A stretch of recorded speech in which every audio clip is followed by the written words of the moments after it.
The story seems rather insignificant. It's the tale of Paul traveling to an area and converting an individual who we get the name of. And yet, this is likely the story of the very first convert in Europe, which is significant. It was the moment where the gospel went from Asia to another continent. So this was a major moment in the early church and major moment in church history as well.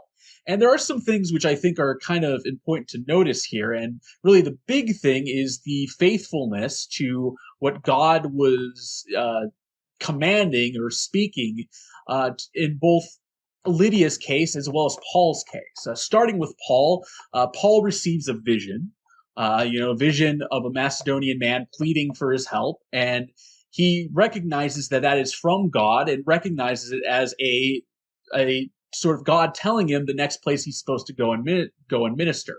And instead of running away from it, he follows that calling and he goes there and he ministers. And as a result, the gospel is spread from that decision to a new continent, which is a big deal.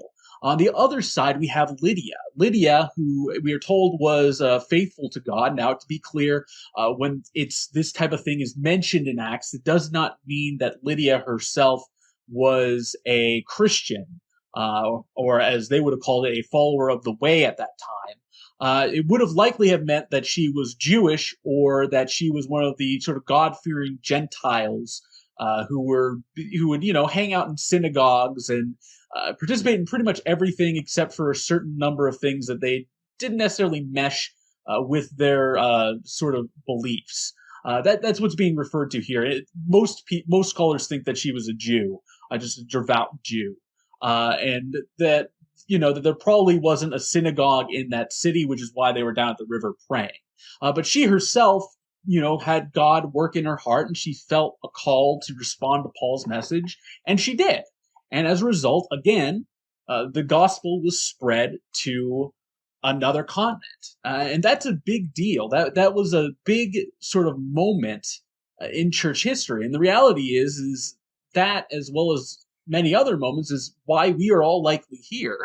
Or at least any of us who are of European descendants, I guess. But that's a significant point, is that we wouldn't have had the church form the way that it did if this moment did not happen. And it's all because these two individuals listened to what God was calling them to do in that specific moment.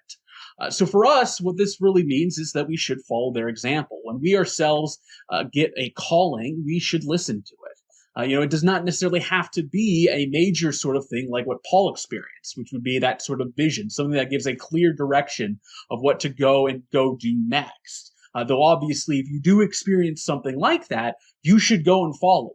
It can be something as simple as just a feeling, a sort of leading, an opening of the heart, the way that Lydia would have experienced, that guides us and tells us that God wants us to do something else, almost a sort of a hunch, you could even say. And we should follow that in that case. And we should follow it faithfully and with the belief that this is what God wants us to do. And if we do, we can see amazing things be accomplished, similar to what happened in this situation. So with that, I will leave you all with our last worship song today.